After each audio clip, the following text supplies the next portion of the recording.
Ang kwento. Mula sa mahiwagang Burnay. Mula sa mahiwagang Burnay.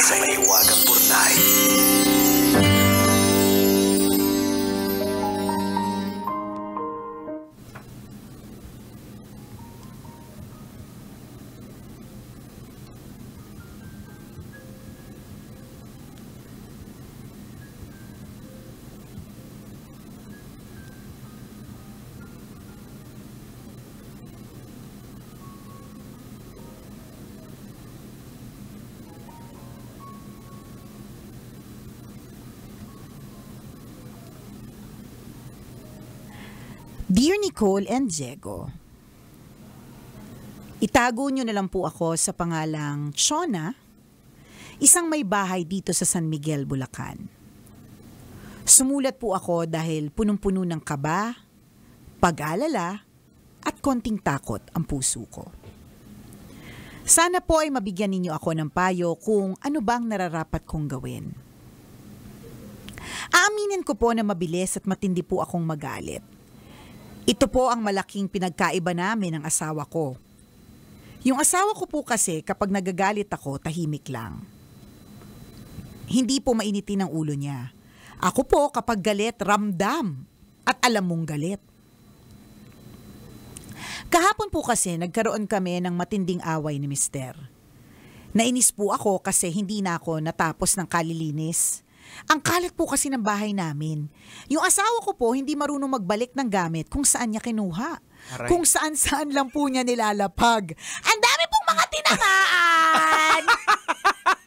Daddy, nakikinig ka ba?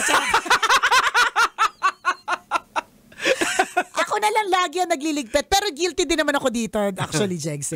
Sabi niya, ako na lang lagi ang nagliligpit. Kapag may nakita po siyang malinis na mesa o kahit anong patungan, kailangan punuin niya ng kalat. Sinabihan ko po siya na bawasan ng pagkakalat. Hindi po siya sumagot habang ako nagsisigaw na sa inis. Maya-maya nilayasan niya ako. Hindi po siya nagsabi kung saan siya pupunta o anong oras siya babalik. Sa sobrang galit ko po, tinaga ko yung panabong niyang nakatali.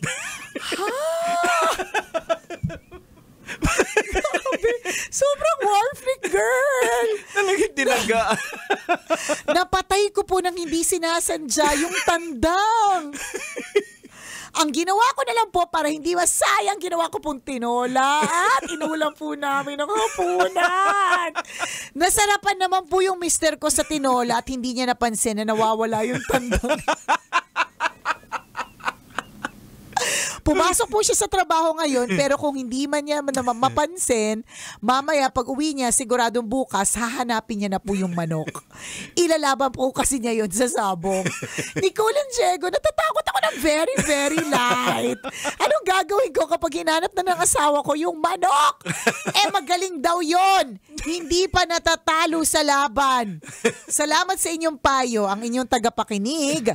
Chona. Hindi ako naniniwala na magaling yung manok na yun. Hindi niya naiwasan yung pagtaga mo. Totoo! At saka masarap siya. Di ba usually kapag panabong hindi daw makunat? Hindi ko rin sure. Di pa ako nakatikim eh. May mga matatanda na rin kasi mga panabong eh. Pero mahal yun kasi pinapakain naman. May mga vitamins yun eh. Hindi lang. Tsaka yung yung manok panabong, yung tanda nga hinihimas ni Mister, si Mrs. hindi eh. Ganon kahalaga yung mga panabong. Well, Chona, nakakatawan man talagang isipin. Pero sa totoo lang, una, hindi ka naman dapat talaga nang papatay ng hindi dapat. Hayop man yan. Correct. Kahit hayop yan. Lalo pa ngayon at this day and age kung saan ang mga pets talaga namang, di ba, pag nasa mall ka nga, hindi mo alam kung alin yung nasa stroller, kung baby pa ba o correct. aso. Di ba? So ibig sabihin parang pantay-pantay na ng mga levels of importance. Ayan. At saka higit sa lahat, mahalaga siya sa mister mo eh. Yun lang yun. Tsaka hindi ka dapat pumapatay. Tsaka okay, fine. Wala kang intensyong pumatay pero tinaga mo, girl. Mali yung pagpatay. Mali yung intensyon na pagpatay. Mali. Ano ang tawag doon pagka yung wala ka namang intensyon patayin pero namatay? Something murder? Frustrated. Frustrated ba? Or basta yung gano'n, hindi namin alam. And well, yung nararamdaman mong discomfort, takot ng very, very light. Kung ako nga hindi very, very light ng takot ko dyan, very, very big. Kinain nyo pa, di ba? Hindi ko sure kung matutuwa siya kasi nagka-benefit naman dahil kumain kayo at sumarap yung ulam, pero di tayo sure. Ang problema dun, baka may kinausap niyo na, pare, lalaban ko na yung alaga ko, yung pusta mo, ready na. O baka nag-down payment, pare, eto. Sa true. Tapos nang ilalaban na, asan na yung manok? Ayun, nakasama na nung sayote, di ba? May kasama na po siyang papaya. Nakakaloka. Well, yung nararamdaman mo na stress, anxiety at takot ay consequences of your action. Pero dito makikita natin yung pattern ng maliit na pagkakamali, lumalalim ng lumalam hanggang sa lumalaki na lumalaki. Correct, diba? O ngayon, di mo na alam. Ano yan lesson learned for both of you lesson learned for you na try to manage your anger. Correct, yan. 'Di ba na kahit galit na galit ka, wag ka namang nantataga. Kasi what if, 'di ba? Iba na yung mataga. Meron talaga maaksidenteng tao. O kaya yung gano'n. Tsaka, yung may hawak kang taga ng galit ka, ang lakas maka-Andres Bonifacio. Paano kung lumaban yung manok? Kaya dumaan yung bumalik sa mukha mo. Paano? May bumao na tuka sa bumbunan mo. Di ba? Hindi mo masasabi. I mean, galit ka tapos may pantaga ka. It's not right. Yan. So, i-manage mo yung anger na yan. Hanapin mo kung paano mo i-manage kung anong way ang gagawin mo para hindi ka masyadong war freak. Kasi nakaka-war freak yung datingan eh. Kasi mahuhulog na sa kasalanan yan. Yung anger, ang anger is normal. Kasi nahuhulog sa rage eh. Ayan. Ayan. Rage na yan eh. Diba? Hindi naman... Kasi nanaga ka na eh. Correct. May pananagang nangyari. Hindi na siya basta galit sa lang true. Diba? Although ang mga iba, pagka nagagalit sila, kunyari, kailangan ng taga, may tatagain silang kahoy. Yun at yun lang. Diba? Or para dun nila ibuhos yung galit nila yun. Nag-release ng anger. Gano'n na walang magagamit masasaktan. mo pa yung kahoy. Sa true, di ba? Yung gano'n na yung mga iba, meron ako mga kilala, nagiinom pag galit, pag ayaw nilang may kausapin, iinom sila. May mga iba, yun nga, katulad ng mister mo, lumabas, umalis. Correct. Baka kailangan lang ng sariwang hangin para pagbalik, okay na. Ayun, yun yung lesson learned. Next time, wag na. And of course, you have to be honest. Correct.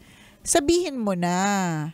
Kasi yan yung sinasabi ni Jegs na maliit na pagkakamali, maliit na pag-aaway na lumalaki. So, hindi man maliit yung pananaga mo, pero lumaki ito nang niluto mo nang hindi niya alam. Lumaki pa ito lalo nang umalis na siya ng bahay nang hindi mo pa rin sinasabi, di ba? Kasi nagsimula na patong-patong na yung mga kasalanan. Nagsimula ka sa rage, nagsinungaling ka, tapos another sinungaling na naman. Di ba? At lalo na mahuhulog din sa alanganin yung asawa mo. Halimbawa, may kinausap na siya kung pare. Diba? Pare, ito sa akin 20,000. Ilalaban mo sa manok mo tapos wala ng manok. Correct, wala na yung manok, di ba? Ang manok,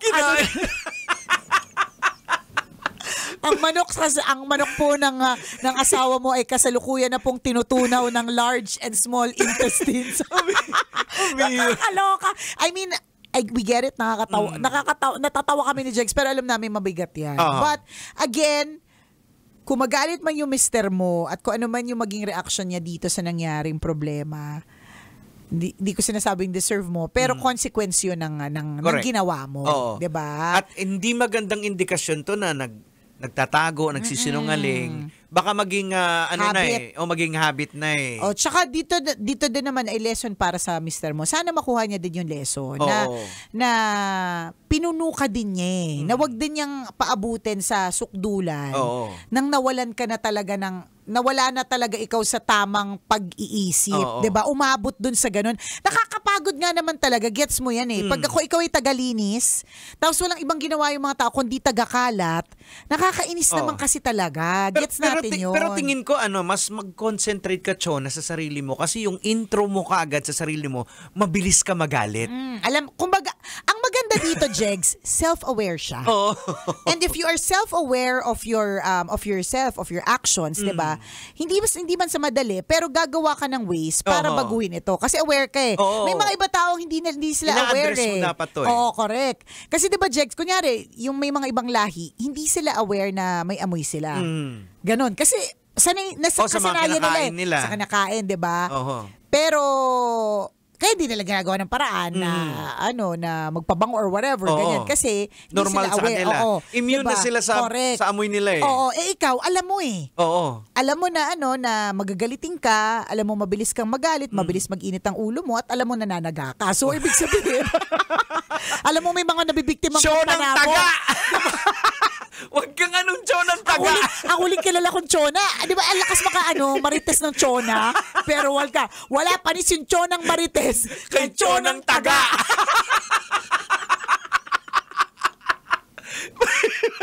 Alam mo yung kababaeng tao? Nakakaloka!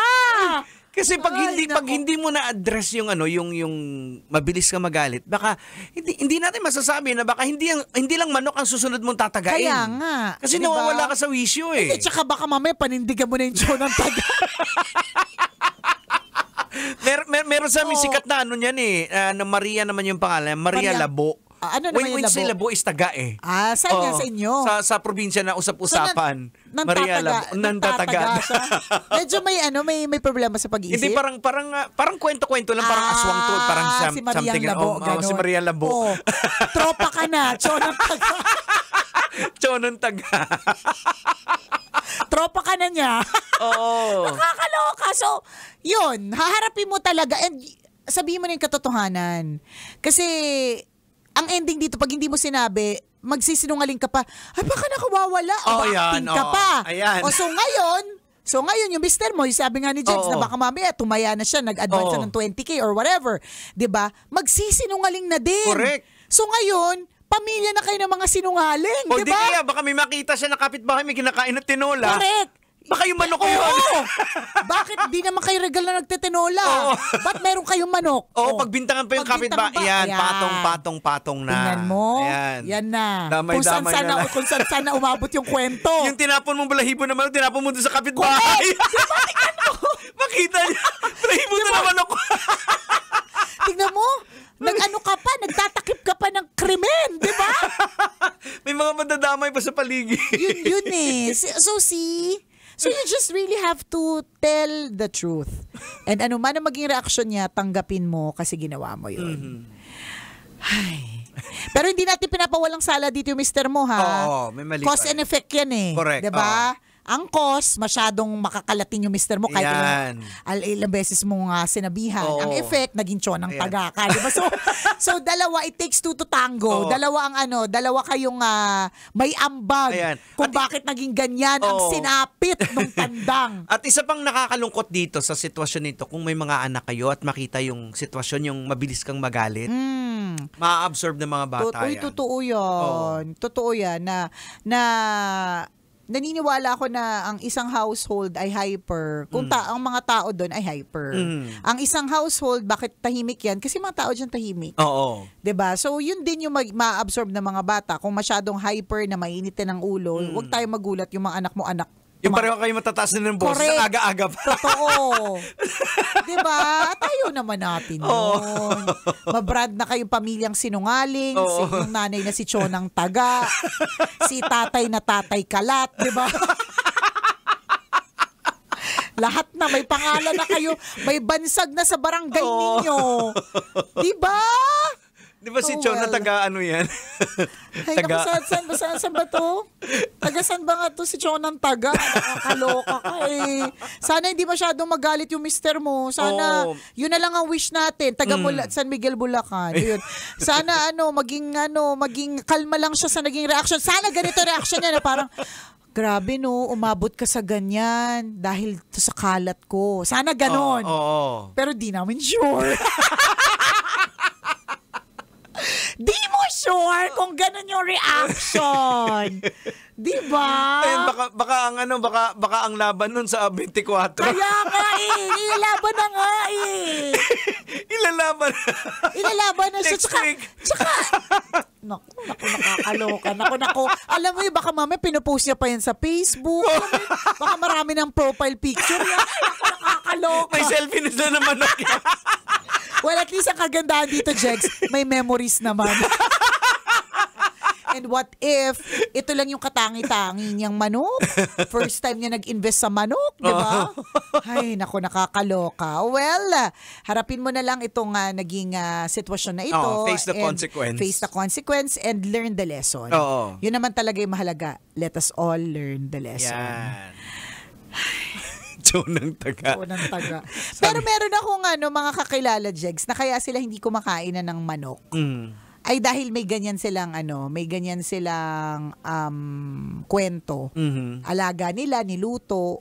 Nangyari yun sa amin eh. Ay, ganun. Alam mo yung yung sa palengke, yung mananalo ka ng itik ba yun? Yung basta yung itik ko ng kulay pink, nanalo ako sa may palengke o sa may simbahan. Inalagaan mo. Inalagaan ko, lumaki talaga siya. As in lumaki. Nung time na yun, talagang parang hirap na yung nanay ko. Niluto niya talaga, promise. Niluto talaga, di ko talaga nakain. Hindi ka na kumakain ng itik ngayon. Hindi. Sarap pa naman ng itik. Kaya nga, yung mga fried itik, yung mga ganyang kumain yan. Dahil dyan, kalorke. Ay, naka, oras natin, 1:39. Ako pong kumikinang na ulo, Diego Bandido. At akong kumikinang ina mo, Nicole Yala. Kailangan pa bang i-memorize yan? Basic! Kailangan pa bang i-memorize yan? Love Radio. Basic!